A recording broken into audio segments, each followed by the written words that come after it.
Merhaba arkadaşlar, Ören Hanım YouTube kanalıma hoş geldiniz. Bugün size çok hoş, çok güzel 3 renkli yıldız modeli bebek yeleği anlatacağım. Robadan başlayacağız, dikişsiz olacak. Çok hoş, çok güzel. Çok sevilen bir model arkadaşlar. Böyle ben tek renkte çalışmıştım. Kanalımda tek renk olarak çalışmasını yapmıştım. Şimdi sizinle 3 renk olarak çalışacağım. Eminim sizler de çok beğeneceksiniz. İp olarak kar topu Baby One kullanacağım. 100 gram 250 metre. Krem, yeşil ve sarı kullanacağım arkadaşlar. Şiş olarak ise 3,5 numara misinalı şiş kullanacağım. Misinalı şiş tercih etmenizi tavsiye ederim arkadaşlar. Daha kolay oluyor.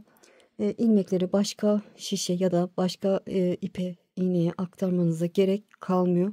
Rahatlıkla örebilirsiniz. Evet, ne kadarlık bebek ya da çocuklar için örüyorsun diye sorarsanız dediğim gibi şişim 3,5 numara arkadaşlar. Biraz bir tık kalın bir şiş. İpimde 100 gram 250 metre. Elimde normal. Benimki 1 yaş 2 yaş, hatta çocuk zayıfsa 2,5-3 yaşa kadar olur diye düşünüyorum. Ama sizin eliniz sıkıysa 1-2 yaş, en fazla 2 yaş giyer diye düşünüyorum arkadaşlar. Eliniz daha sıkıysa 1,5 yaşa kadar olur. İlmek olarak 84 ilmek atarak başlayacağız. Robasını farklı bir şekilde öreceğim. Daha öncesinde yıldız tekniğiyle örmüştüm robasını. Bunda başak deseni yapacağım arkadaşlar. Roba ayrımlarını, başak deseni yapacağım. Üst kısmı kremle öreceğim. Sonra gövdeyi örerken, yani yıldız deseni yaparken sırayla bu 3 rengi kullanacağım inşallah. Evet, hazırsanız şöyle iplerimi kenara alayım. İp olarak arkadaşlar bir yumak krem gider diye düşünüyorum. Diğerlerini ben kalan iplerim var. Onları değerlendireceğim. Diğerlerini öyle tam güzel görüntüsü olsun diye kameranın karşısına koydum. Dediğim gibi kalan iplerinizi değerlendirebilirsiniz. Her sırayı farklı renkte de örebilirsiniz. Size kalmış arkadaşlar. Hadi bakalım, Bismillahirrahmanirrahim. Rabbim mahcup etmesin. 84 tane, tek sayı 84 tane ilmek atacağım. Farklı boyutlarda örmek istiyorsanız, eliniz sıkıysa, genişse belirterek, yorum kısmına belirterek yardım isteyin arkadaşlar. Size inşallah yardımcı olurum. Evet. 84 tane ilmek atalım. Sonrasını göstereceğim. Evet, şişime 84 tane ilmeğimi attım. Şimdi haroşa öreceğim. Haroşayı ben ön yüzden de düz, arka yüzden de düz olarak örüyorum.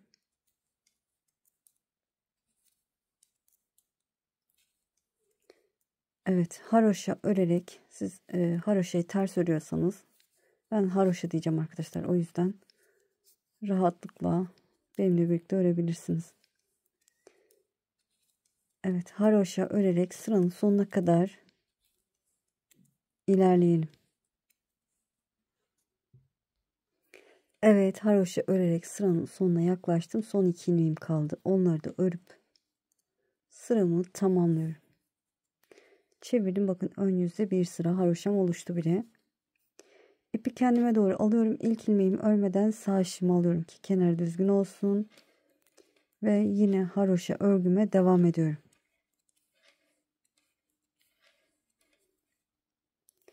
Evet. Toplamda 4 sıra haroşa olacak şekilde örelim. Sonrasını göstereceğim. Evet, gördüğünüz gibi 4 sıra haroşa olacak şekilde ördüm. Artık roba artırmalarımıza başlayacağız. Bu sırada düğmeliğimizi de yapacağız. Artırmalarımızı delikli bir şekilde yapacağımız için arkadaşlar işaretleyici koymayacağım. Evet, hadi bakalım. Şöyle. İlk önce kenar bant olarak arkadaşlar 7 ilmek ayarlayacağım. 1 düğmeliğini de açacağım. Şimdi 2 3 ilmek haroşadan sonra bir doladım. Sıradaki 2 ilmeğin ikisini bir ördüm. 3 4 5 oldu. 6 7 ilmek haroşa diyelim. Bakın, 7 ilmek haroşa. Evet, 7 ilmek haroşadan sonra 7 ilmek düz örüyorum. 1 2 3 4 5 6, 7. Evet, şimdi ön için 14 ilmek örmüş olduk. Şimdi bir tane artırma yapıyorum. Evet, roba artırmamız için desen yapacağız. Artırdıktan sonra sıradaki 2 ilmeği örmeden sağ şişimi aldım.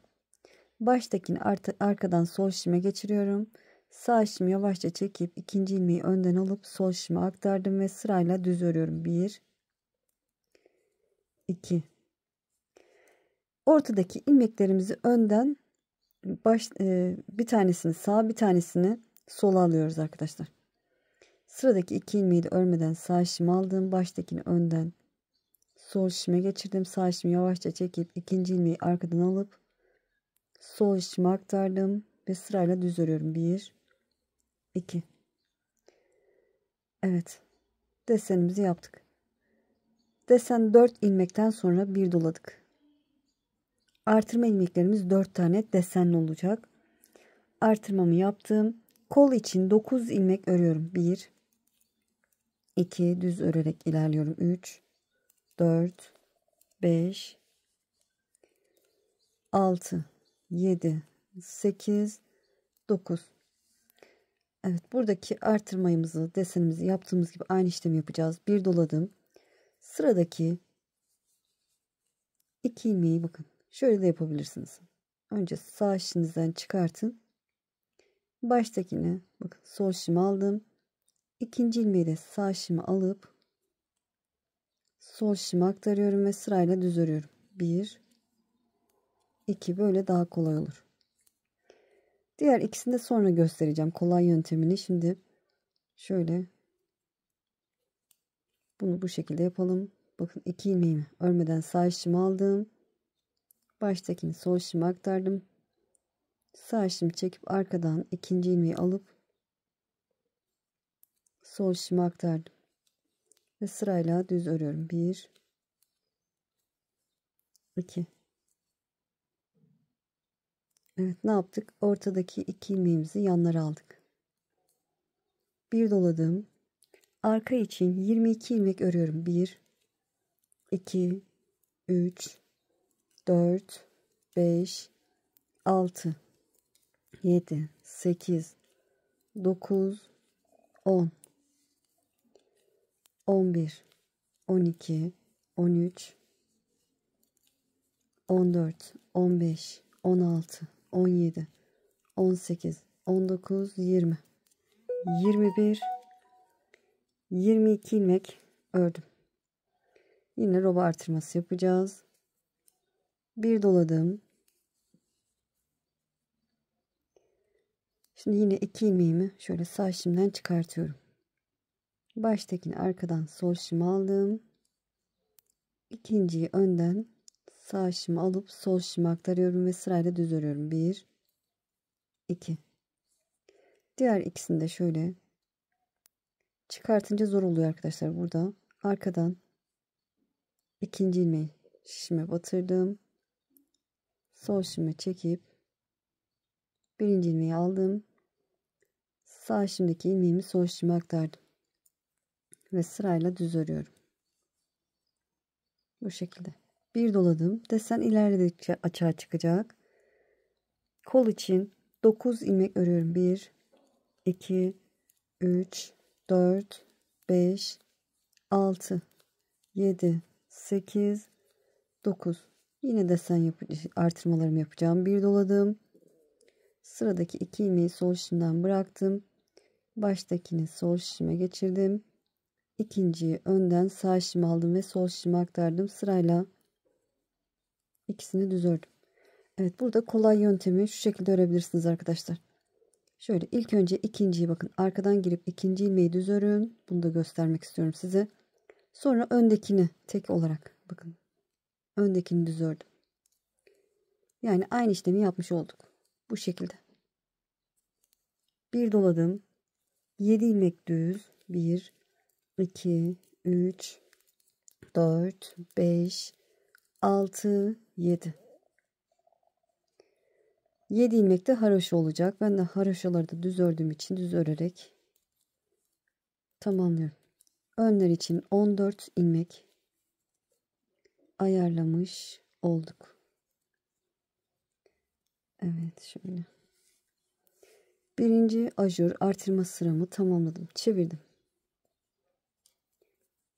Arka yüzde hiçbir işlem yok. İlk kenar ilmeğimi örmeden aldım. Haroşalarımı örüyorum. 7 ilmek haroşa, bakın. 3 ilmeğim var. 3, 4, 5, 6, 7. 7 ilmek haroşadan sonra ters örerek ilerliyorum. Dediğim gibi hiçbir işlem yok. Sırayla son 7 ilmek kalana kadar ters öreceğiz. Son 7 ilmeğimizde haroşa örüp sırayı tamamlayacağız.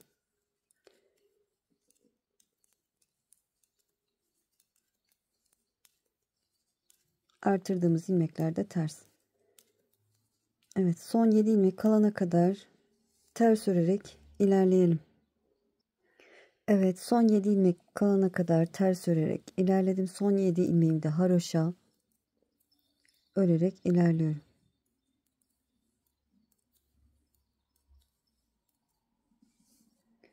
Evet, sırayı tamamladım. Çevirdim. Ön yüzde ikinci artırma sıramızdayız. İlk kenar ilmeğimi örmeden aldım. 7 ilmek haroşamı örüyorum.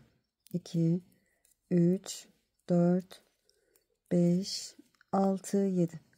Gördüğünüz gibi düğme iliğimiz oluştu arkadaşlar. O 13 sırada bir düğme iliği açacağız. Düz örerek ilerliyorum. Bir alttaki artırdığım ilmeği görene kadar. Evet, bakın bir alt sırada bu ilmeği artırmışım. O ilmeğimi örüyorum. Onu ördükten sonra bir doladım. Yine desenimizi aynı şekilde yapacağız. 2 ilmeğimi bakın sol şimdiden çıkardım. Baştakini bu şekilde arkadan aldım. İkinci ilmeği de önden alıp sol şime aktardım. Sırayla düz örüyorum. 1, 2. Diğer ikisinde bakın böyle daha kolay olur. Diğer öğrettiğim gibi de yapabilirsiniz. Yapamazsanız bu şekilde de yaparsanız daha kolay olur. Önce ikinci ilmeğimi düz örüyorum. Sonra baştaki birinci ilmeğimi düz örüyorum. Görüntüsü bu. Sonra bir doladım. Düz örerek ilerliyorum. Bir alttaki artırdığım ilmeği görene kadar.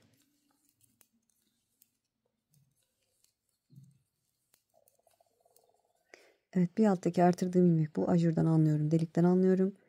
Onu ördüm. Bir doladım. Yine desenimi yapacağım. Artırma ilmeklerinin desenini.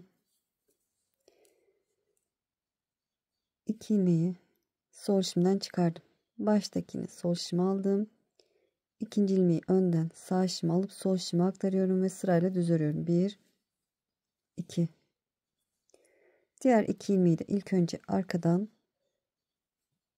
ikinci ilmeği düz ördüm. Sonra öndeki ilmeği düz ördüm. Bu şekilde. Evet, desen de tam açığa çıkmadı. Biraz ilerledikçe tam çıkacak arkadaşlar. Sonrasında dolamayı unutmuyoruz. Bir doladım. Artırma yapmayı unutmuyoruz dediğim gibi. Sonra düz örerek ilerliyorum. Diğer artırdığım ilmeği görene kadar. Arka beden ilmeklerini örüyorum. O yüzden biraz hızlı öreceğim.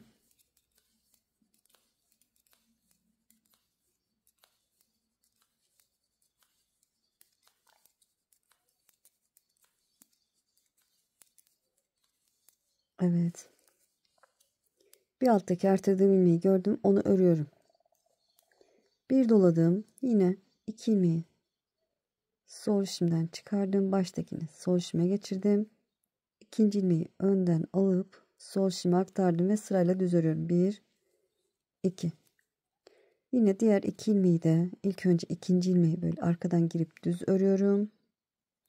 Sonra birinci ilmeği girip düz örüyorum. Şekli bu. Bir doladım ve düz örerek ilerliyorum. Diğer artırdığım ilmeği görene kadar.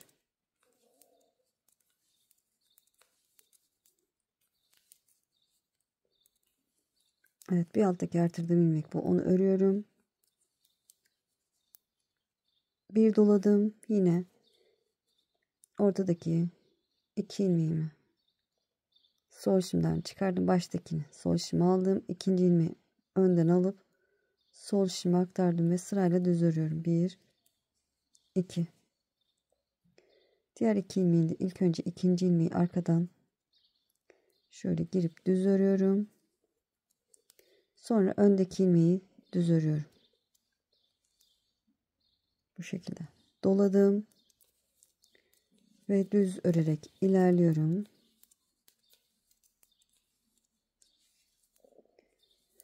Son 7 ilmeğimizde haroşa.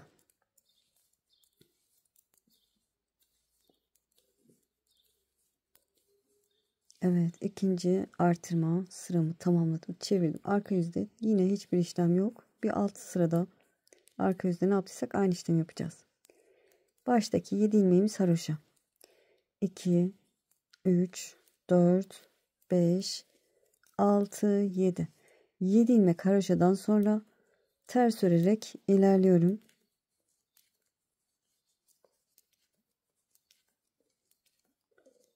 Ters örerek ilerliyorum.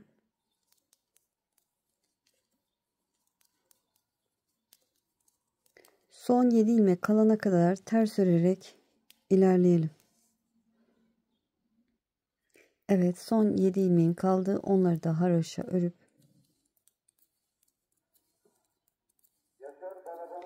sırayı tamamlıyorum.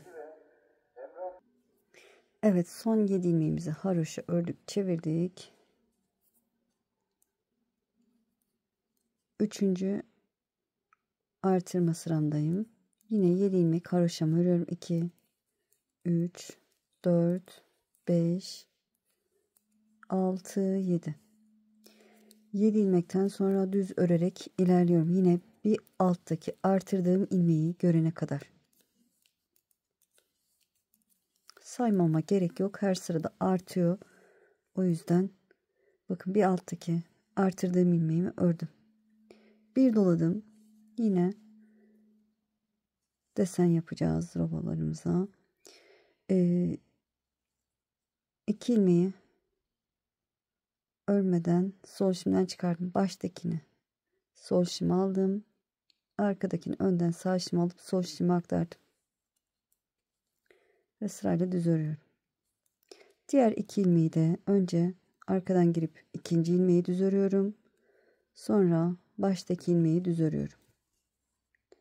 Evet, desenimiz bu arkadaşlar. Doladım ve düz örerek ilerliyorum.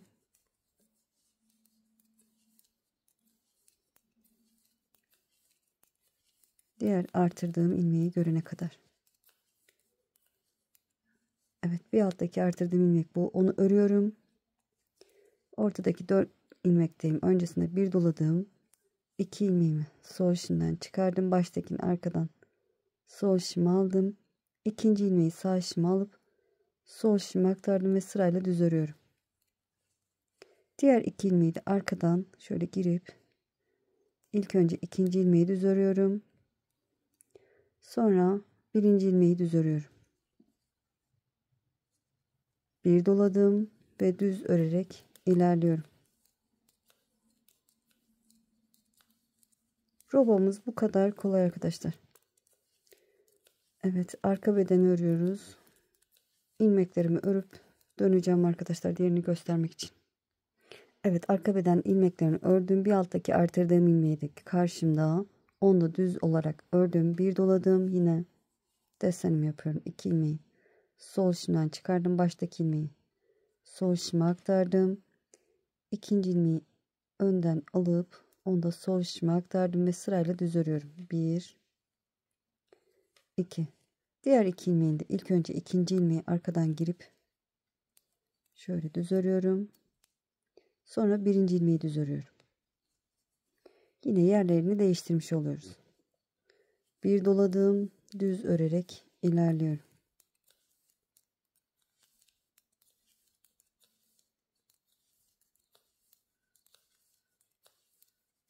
Evet, ne yapıyoruz? Bir alttaki artırdığım ilmeği gördüm ve onu da ördüm.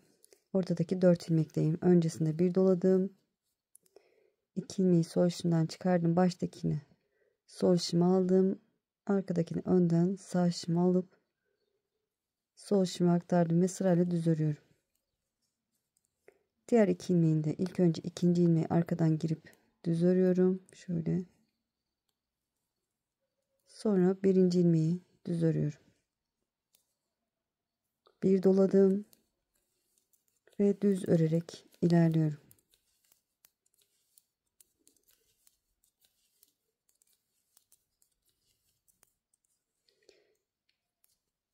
Şöyle 3, 6, 7. Kalan 7 ilmeğimi de haroşa örerek sırayı tamamlıyorum. Evet. Artık eminim anladınız arkadaşlar. Desenimiz bu. Arka yüzden de baştaki 7 ilmek haroşa. Şöyle göstereyim tekrardan. 7 ilmeğimi haroşa örüyorum.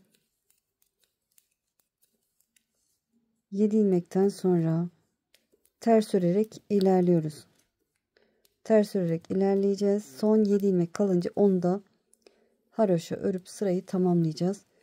Ben düğme iliğinden sonra 5 sıra haroşa olacak şekilde öreceğim arkadaşlar. Kısa satır uygulamasını yapacağım. Kısa satır uygulamasını size göstereceğim. Çünkü bu düz kısım ve haroşa kısım yan yana olunca haroşalar kasıyor. O yüzden bir sıra düğmeliğinden sonra 5 sıra haroşa ördükten sonra kısa satır uygulaması, yani bir sıra fazla haroşa öreceğiz. Dediğim gibi 5 sıra haroşa olacak şekilde örelim. Aynı bu şekilde desenimize devam edelim. Sonrasını göstereceğim. Evet, roba artırmalarımı tamamladım arkadaşlar. 20 sıra artırma yaptım. Şöyle beraber sayın, bakın buradaki ajur, yani delikleri sayıyorum. 1, 2, 3, 4, 5, 6, 7, 8, 9, 10, 11, 12, 13, 14, 15, 16, 17, 18, 19 ve 20. 20 sıra artırma yaptık. Şişimizde toplamda 244 tane ilmek var arkadaşlar. 244 tane ilmeğim var. Şimdi kolları ayıracağız. Gövdeyi ayıracağız. Önce kolları bitireceğiz arkadaşlar. Sonra gövdeye gövde sayılarını ayarlayacağız. Evet, şöyle çevirdim. Ön yüzdeyim. İlmek sayısını sorarsanız önler 34 ilmek oldu arkadaşlar. Artırma ilmeklerini saymıyorum. Kollar 49 ilmek. Arka beden 62 ilmek. Diğer kol yine 49. Ön 34 ilmek. 16 ilmekte artırma ilmeklerimiz, desen yaptığımız ilmeklerimiz var. Evet, şimdi ön için ilk önce 34 ilmeğimi örüyorum. 2, 3, 4, 5, 6, 7, 8, 9, 10, 11, 12, 13, 14, 15, 16, 17, 18, 19, 20, 21, 22, 23, 24, 25, 26, 27, 28, 29, 30, 31, 32, 33, 34 tane ilmeğimi ördüm. Burada artırma ilmeklerim 4 tane. İkisini öne alıyorum. Bakın, ikisini örüyorum. Ön için 36 ilmek ayarlamış olduk. Şimdi dilerseniz, eğer ki 2 şişle örüyorsanız arkadaşlar, burayı farklı şişle örebilirsiniz. Bir sınırlı şişle de örüyorsanız benim gibi devam ettirebilirsiniz. Ama ben ilmekler ayrılsın diye işaretleyici koyacağım. Daha iyi anlatabileyim diye arkadaşlar. Burada işaretleyici koyuyorum. Zaten bakın 4 ilmeğin ikisi sağda ikisi solda olacak. Oradan da anlayabilirsiniz. Sizin koymanıza gerek yok. Evet, işaretleyici. Şöyle sağ şişimi aldım.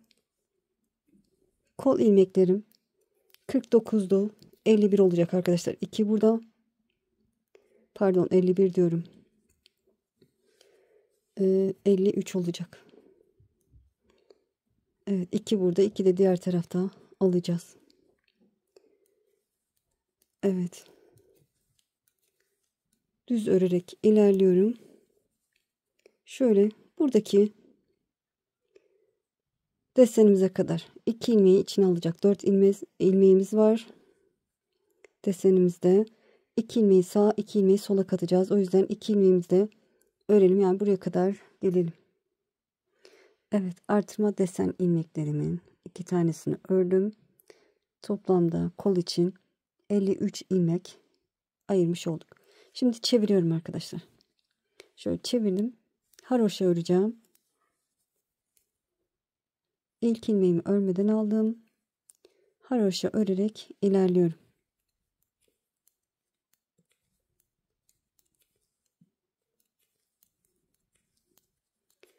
...53 ilmeğimi haroşa olarak öreceğim. Kol ilmeklerini. Evet. Sıranın sonuna kadar yani 53 ilmeğimizi örelim. Sonrasını göstereceğim. Evet, 53. ilmeğimi de ördüm. Zaten işaretleyici koymuştum.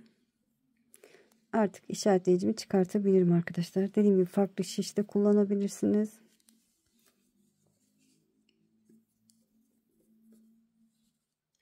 Evet, ben farklı şiş kullanacağım. Şöyle 3,5 numara şiş bulayım. Evet, kolay anlatabilmek adına şöyle. İpi kendime doğru aldım. İlk ilmeğimi örmeden alıyorum. Haroşa örerek ilerliyorum. 4 sıra haroşa öreceğim arkadaşlar. Birinci sıra haroşamız bakın önünüzde oluştu bile.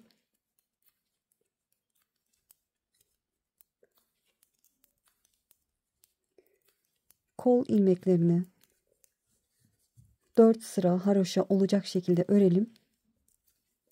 Sonra kesim yapacağız. Evet, tamamlayıp döneceğim.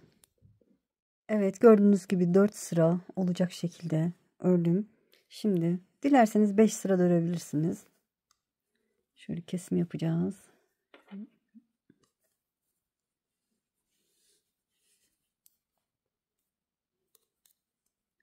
İlk ilmeğin yönünü çevirdim. Onu sol şişime aktardım. 2 ilmeğin ikisini bir örüyorum. İlmeğimi sol şişime aktarıyorum. İkisini bir örüyorum. İlmeğimi sol şişime aktardım. 2 ilmeğin ikisini bir örüyorum. Ne sıkı ne geniş nasıl ördüysek o şekilde kesimimizi yapalım. Evet.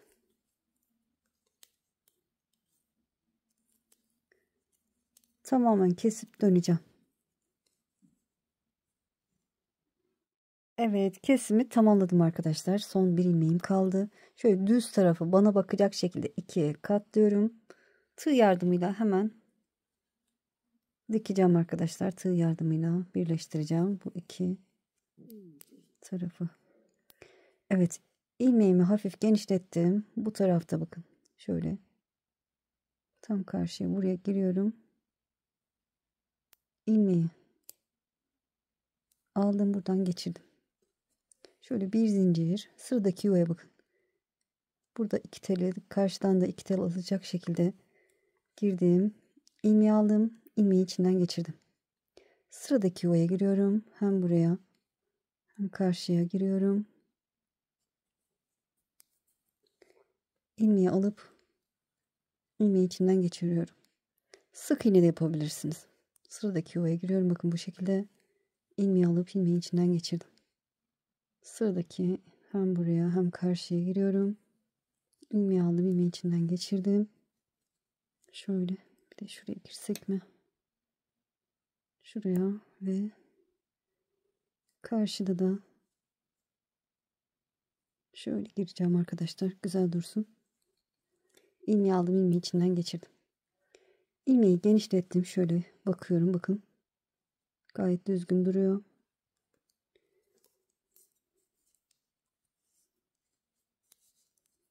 İlmeği aldım. Yoluma devam ediyorum. Arka bedeni örüyorum arkadaşlar. Şöyle çektiriyorum iyice ipimi. Dikmiş olduk. Düz örerek ilerliyorum. Arka beden 62 idi. Burada 2 ilmeği aldım. 64 oldu. Buradan da 2 ilmeği de alacağım. 66 ilmek olacak.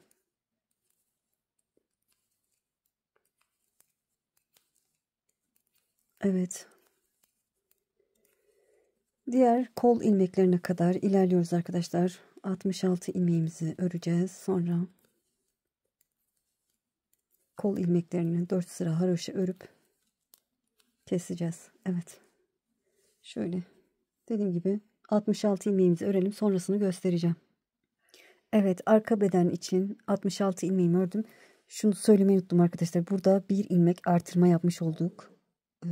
Çünkü ne yaptık? Bir ilmekle yukarıya geldik ve o ilmeği şişimize aktardık ve bir ilmek burada artırma yapmış olduk. Şimdi kol ilmeklerini örüyorum. Şöyle bakın. Roba ilmeklerim, artırma ilmeklerim ikisi sağda, ikisi solda kaldı. Diğer şişimi aldım. Haroşa öreceğim yine. 53 ilmeğimi örüyorum.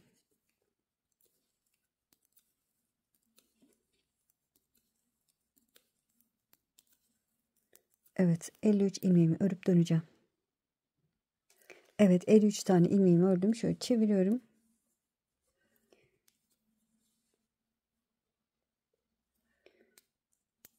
Haroşa öreceğim. Diğer kolu ördüğüm gibi arkadaşlar 4 sıra haroşa örüp kesim yapacağım. Sonra dikimini yapacağım. Evet, 4 sıra örelim. Sonra kesimimi yapalım arkadaşlar. Kesimimizi yapalım.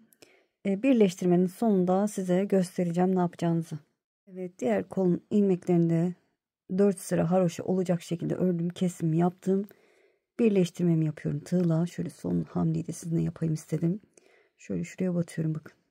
Buraya ilmeğin dibine batıyorum. Karşıdan da yine ilmeğin dibine batıyorum. İlmeği aldım. İlmeğin içinden geçirdim. İlmeğimi genişlettim arkadaşlar. Şöyle. Bu ilmeğimi sol şişime aktardım. Şöyle arkadaki ilmeği arkadaşlar bakın. Bir önceki ilmeği genişletip bu ilmeğin önüne bırakıyorum. Burada artırma olmasın istiyorum. Çünkü ilmek sayım desenime göre ideal arkadaşlar. Evet, birazdan yine de ilmeklerimizi ayarlayacağız. Benimle aynı sayıda yapıyorsanız bu şekilde yapın. Farklı sayıda yapıyorsanız o ilmeğinizi sağ şişinize geçirin ve düz örerek ilerleyin. Evet, düz örerek ilerliyorum. Son 7 ilmeğimi de haroşa örüp sırayı tamamlayacağım. Evet, sıramızı tamamlayalım arkadaşlar. Evet, sırayı tamamladım arkadaşlar. Robamız bitti. Şimdi artık desenimize başlayacağız. Şişimizde de toplamda 139 tane ilmeğimiz var. Evet, ben 3 sıra haroşa olacak şekilde öreceğim. Ondan sonra desen yapacağım arkadaşlar. O şekilde daha ideal, güzel duruyor. Hemen arka yüzden düz örünce haroşa görüntüsü olacak.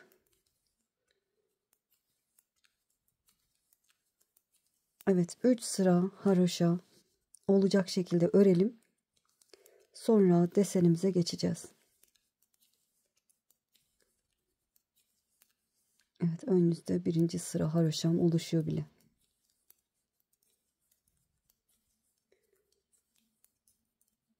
Evet, tamamlayıp döneceğim.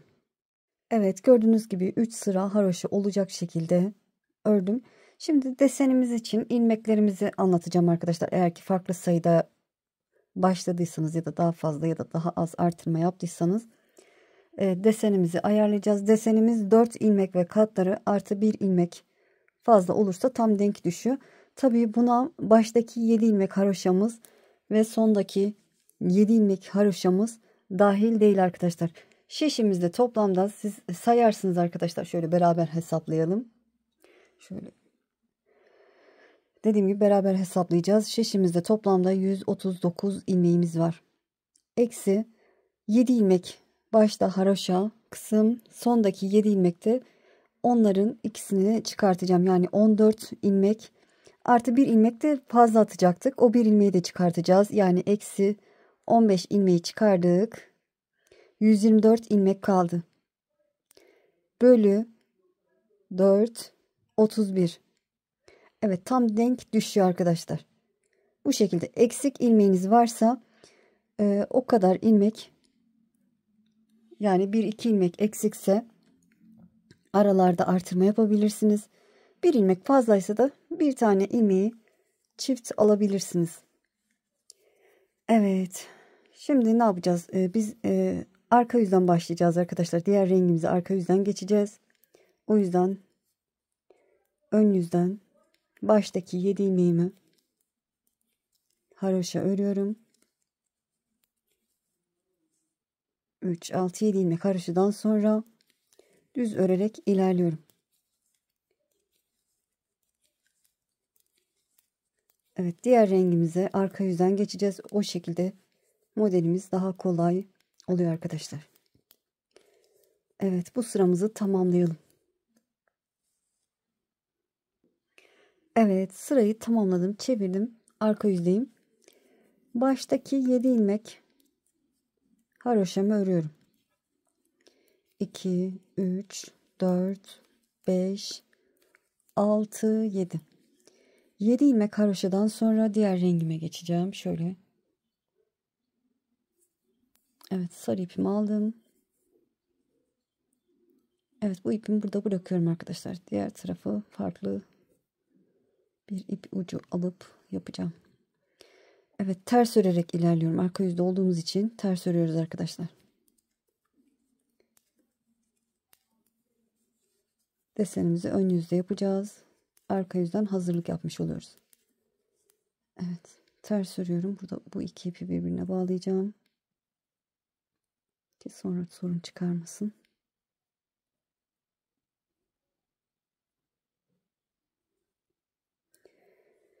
Evet, son 7 ilmek kalana kadar ters örerek ilerleyelim.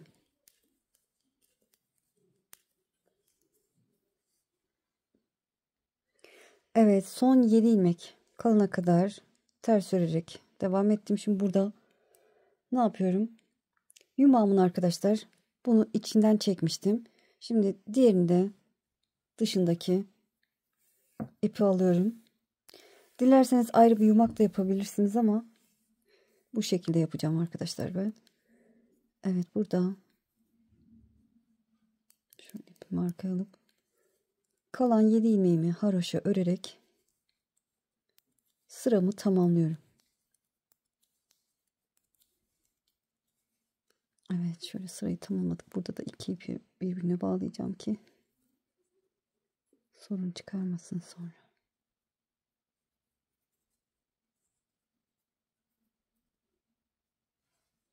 Evet, şöyle çevirdim. Krem ipimle sırayı tamamladım. Burada bakın, düğme iliğinden sonra 3, 6, 9, 12, 13 sıra olmuş. 3. düğme iliğini açacağım. 3 ilmek örüyorum. Doladım. Sıradaki 2 ilmeğin ikisini bir ördüm.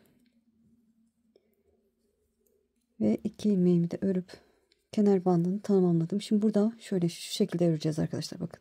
Şöyle iplerimi diğerini alınca sarıyı alırken sarı altta, krem üstte kalacak şekilde çapraz şekilde alıyorum. Desenimi yapacağım, desenimin.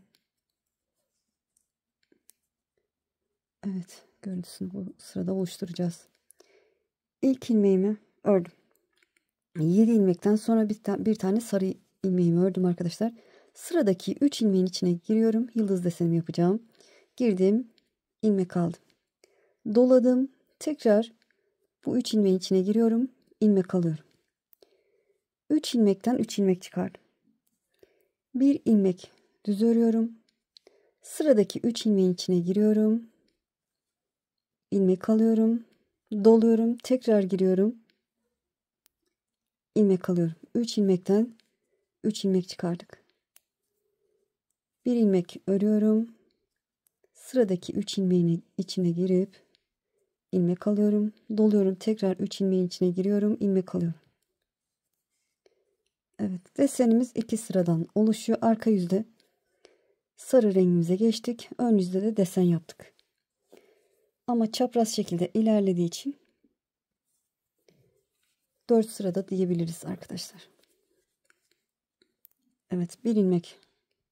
Arada bir ilmek örüyorum. Sonra sıradaki 3 ilmeğin içine giriyorum. 3 ilmek çıkartıyorum. Ayrıyeten anlatım var arkadaşlar. Dilerseniz video linkini yorum kısmına yazarsanız bırakabilirim. Evet, bir ilmek örüyorum. Bir ilmek ördükten sonra sıradaki 3 ilmeğin içine girip 3 ilmek çıkartıyorum. Bir ilmek örüyorum. Sıradaki 3 ilmeğin içine girip 3 ilmek çıkartıyorum. Bu şekilde bir ilmek örüyoruz. Sıradaki 3 ilmeğin içine girip 3 ilmek çıkartıyoruz. Evet, böyle ilerliyor. Son 7 ilmek kalana kadar bu şekilde ilerleyelim. Arada bir ilmeklerimizi unutmayalım arkadaşlar. Evet, sıranın sonuna yaklaştım. Son deseni de beraber yapalım istedim. Son olarak bakın 3 ilmeğin içine girdim. Yine 3 ilmek çıkartıyorum. Kenarda bir ilmeğim kaldı. Onu da örüyorum. Burada krem rengime geçeceğim. Şöyle çapraz şekilde bakın. Şimdiki ördüğüm ip, yani sarı ipim yukarıda. Krem ipimi de alttan alıp onunla sırayı tamamlıyorum. Haroşa örerek.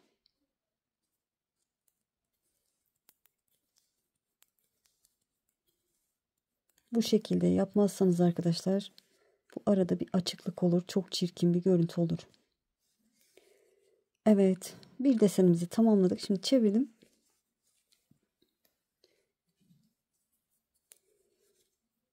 Arka yüzde 7 ilmek haroşamı örüyorum. 2, 3, 4, 5, 6, 7.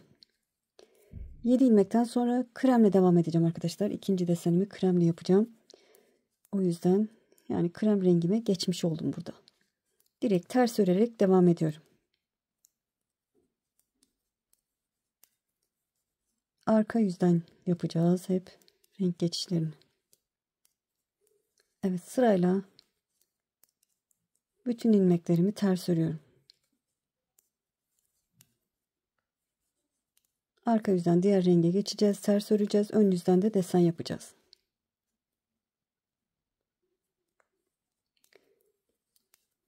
Evet, son 7 ilmek kalana kadar ters örerek ilerleyelim. Evet, son 7 ilmeğim kaldı arkadaşlar. Ters örerek devam ettim yine. Şöyle çapraz şekilde ördüğüm iplik üstte, diğeri altta olacak şekilde.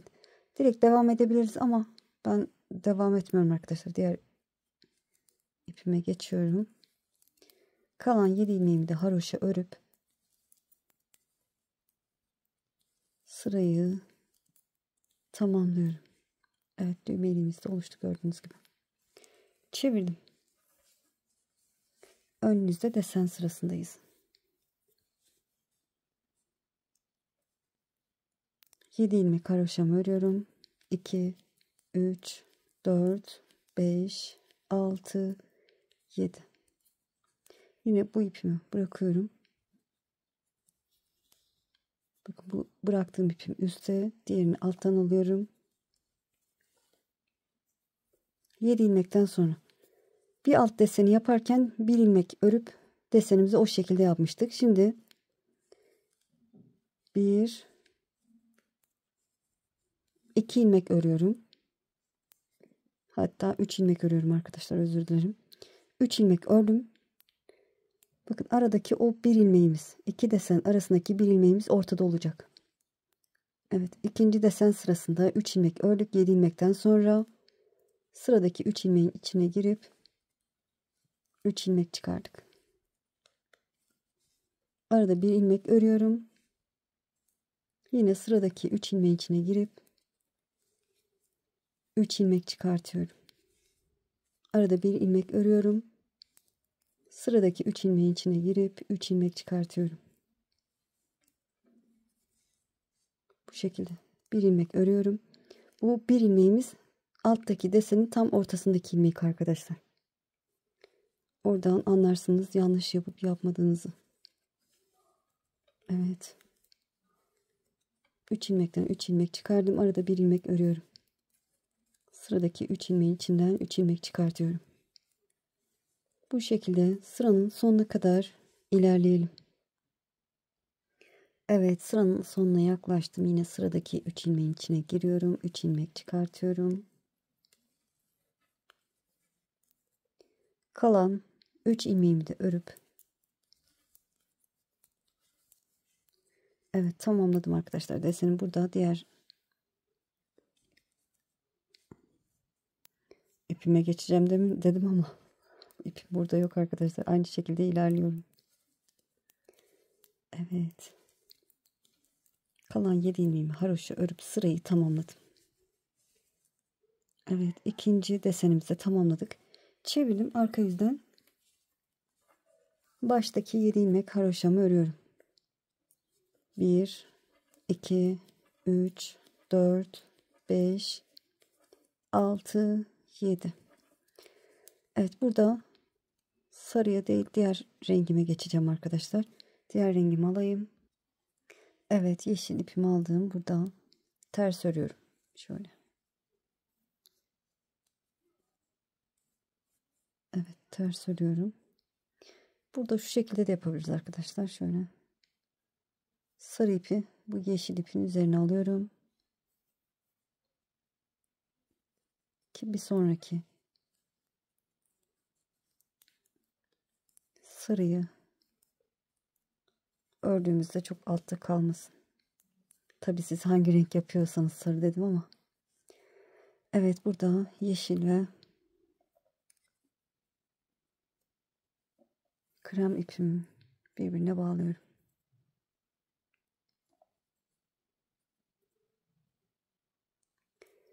Evet, yeşil ipimle ters örerek devam ediyorum arkadaşlar. 3 renkle öreceğiz.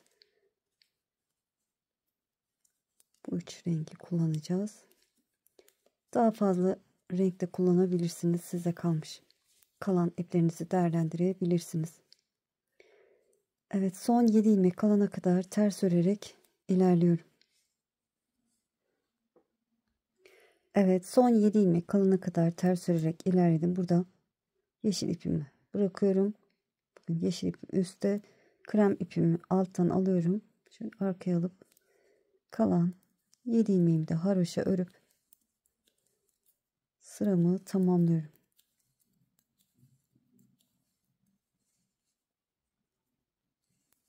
Çevirdim. Ön yüzde desen sırasındayız. Şöyle. İlk 7 ilmeğimi örüyorum. 1 2 3 4 5 6 7. 7 ilmekten sonra krem ipimi bırakıyorum. Alttan bakın. Bu şekilde. Çapraz şekilde. Krem üstte, yeşil altta. Yeşil ipimi aldım. Birinci desen sırasında ne yaptıysak aynı işlemi yapacağız. Ne yapmıştık? Bir ilmek ördükten sonra sıradaki 3 ilmeğin içine girip 3 ilmek çıkarmıştık. Bu şekilde başlamıştık. Evet. Bir ilmek örüyorum. Sıradaki 3 ilmeğin içine girip 3 ilmek çıkartıyorum. Bir ilmek örüyorum. Sıradaki 3 ilmeğin içine girip 3 ilmek çıkartıyorum. Evet, deseni yeterince anlattım arkadaşlar. Böyle bu şekilde devam ediyor. Bundan sonrakinde 3 ilmek örüp sonra, yani ikinci desen sırasında, krem desen sırasında ne yapacaksak aynı işlemi yapacaksınız. Arka yüzden diğer renge geçeceksiniz. Yani kreme geçeceğim ben. Şöyle.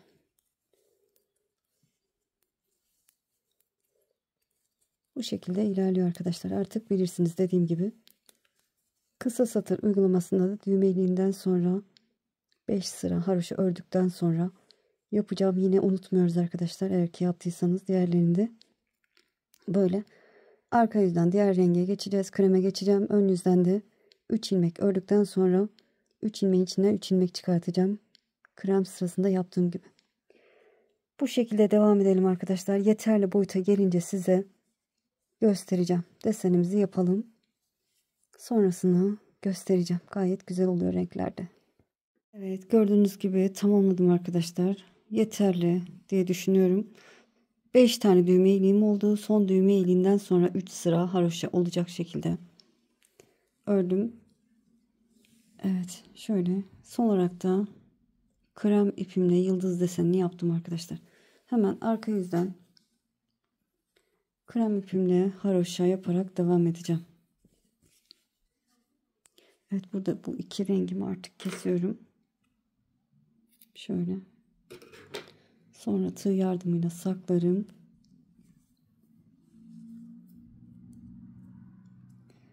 Evet, 4 ya da 5 sıra haroşa olacak şekilde örelim arkadaşlar. Ne kadar boyutunun olmasını istiyorsanız o kadar örersiniz. Evet.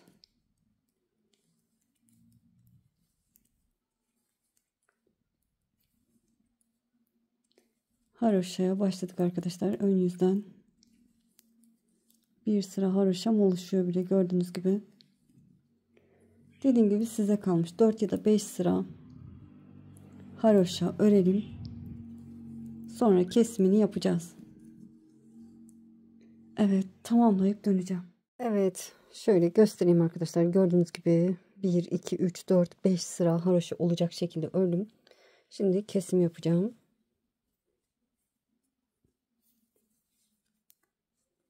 İlk ilmeğimin yönünü çevirip tekrar sol şişime aktarıyorum ve iki ilmeğin ikisini bir örüyorum. İlmeğimi sol şişime aktardım. İki ilmeğin ikisini bir örüyorum.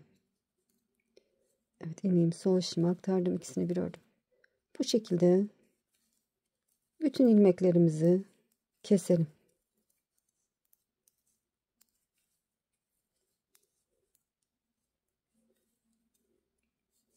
Evet, kesip döneceğim.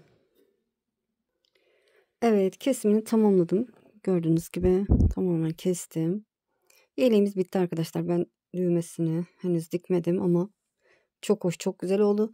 Bu model kısmı biraz kasıyor ama yukarıya göre giydikçe açılıyor arkadaşlar. Hiçbir sorun olmaz. Bebeklerin, çocukların kullanımında yani böyle kalır diye düşünmeyin. Giydikçe, yıkandıkça kendisini bırakıyor. Bu modelimiz çünkü ben kullandım. Evet, böyle çok güzel, muhteşem oldu. Bu renkler de çok yakıştı. Evet, şöyle. İnşallah anlatımdan memnun kaldınız. Beni izleyerek yaptığınız için çok çok teşekkür ederim. Kanalıma abone değilseniz abone olursanız sevinirim. Videolarımı beğenip paylaşırsanız, yorum yaparsanız bana destek olmuş olursunuz. Şimdi değil, ileride örmek istiyorum derseniz kaydet butonuna basın. Daha sonra kaydettiğiniz videolar arasında bulabilirsiniz. Sizi çok seviyorum. Kendinize iyi bakın. Allah'a emanet olun. Hoşça kalın.